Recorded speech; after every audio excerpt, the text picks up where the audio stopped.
We're going to talk about something every investor needs to know: how to survive a property crash. Whether you're a seasoned pro or just starting out, these 5 tips will help you navigate the turbulent waters of a property market downturn. So let's dive right in. Tip 1, buy below market value. This timeless strategy can be your lifeline during a property crash. When you buy properties below their actual market value, you're building in a cushion of safety. Even if prices dip, you're less likely to then be in the red. Now, how do you do it? Well, check out my other videos where I go into a whole bunch of detailed strategies, but in short, you need to find homeowners that value speed and convenience of sale above and beyond getting the best price. So for example, if you Google the average time it takes to sell and complete on a house, you'll find most results will say it takes between 4 to 6 months to sell a home.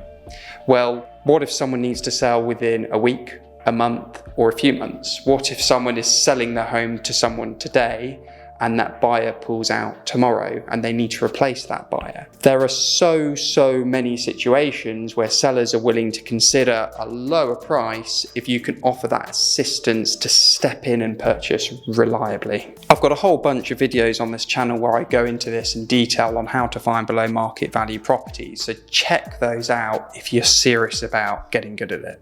But for those of you out there that already have properties, buying below the market value isn't really going to help right now on those properties that you've already got. So tip 2 is to maximize your income or yield. During a property crash, it is crucial to ensure that your investments continue to generate cash flow, especially if you're finding your mortgage costs are going up, your costs of managing the property are going up, your maintenance costs are going up. So how can you do that? Well, there are 3 core strategies that can help you increase your rental income and ultimately boost your property yield.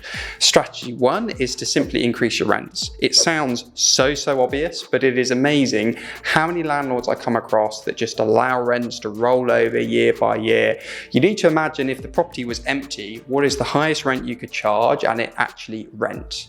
And then focus on resetting your rents every year based on that. Most tenants will stay because in reality, if they research what else they can rent, they'll realise that the rent you're offering is far market rent. You want to make sure you're not renting your properties at below market rent. Strategy 2 is to change renting to tenants to having guests. Well, what do I mean by this?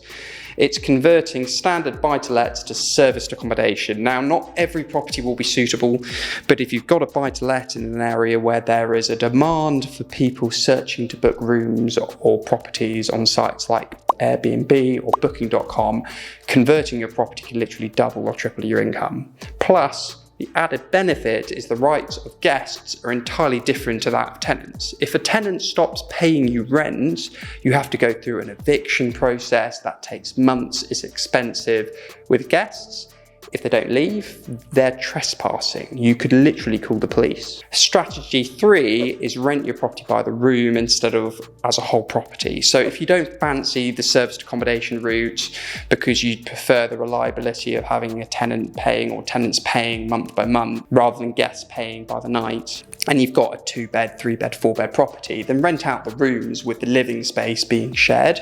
Rather than having a 2-bed house that might rent for £1,000 a month, you could probably then rent each room for say £700 a month. So, it's a really simple way to increase your income, and it is something that's growing in number, especially amongst single young professionals who want to rent a nice space, and it's cheaper for them to rent a room rather than a 1-bed flat, for instance. It makes you more money in the process and it saves them money. Tip 3, watch your costs. Managing your expenses is just as important as increasing your income. Keeping costs under control can make a massive difference in your profitability during a property crash. The most simple way to do this, to think about this, is to simply challenge every cost. Rather than just renewing your home insurance, for instance, shop around, see if you can get a cheaper quote somewhere else. Rather than just accepting your letting agent charges, challenge them on it. Shop around, see whether there are any agents willing to charge less. Do this for each and everything you spend money on around your property. Challenge every cost, because every pound you pointlessly spend is one less pound of profit in your pocket. Tip 4, embrace education. Knowledge is your most powerful weapon in the world of property investing. When you stay informed and continuously educate yourself, you're going to be better equipped to make informed decision, importantly, in those challenging times that we're all facing. The fact that you're watching this video for a start is brilliant. Keep watching videos on my channel, other channels, read books, and importantly, don't think you have to spend money to learn by going on courses or things like that. I'm not knocking spending money on coaching or going on courses. I spend money on these things, on those things all the time, but don't feel you absolutely have to, as there's a lot that can be learned through just watching free resources like this. If you stop learning, you stop progressing. I can't stress that enough. Now, finally, tip 5, stay calm. In times of market turbulence, emotions can run high and hasty. Bad decisions can lead to costly mistakes. But when you stay calm, you can make rational choices that will serve you well in the long run. For me personally, I keep my mental health in check by having little routines and rules I adapt into my life I follow to keep boundaries.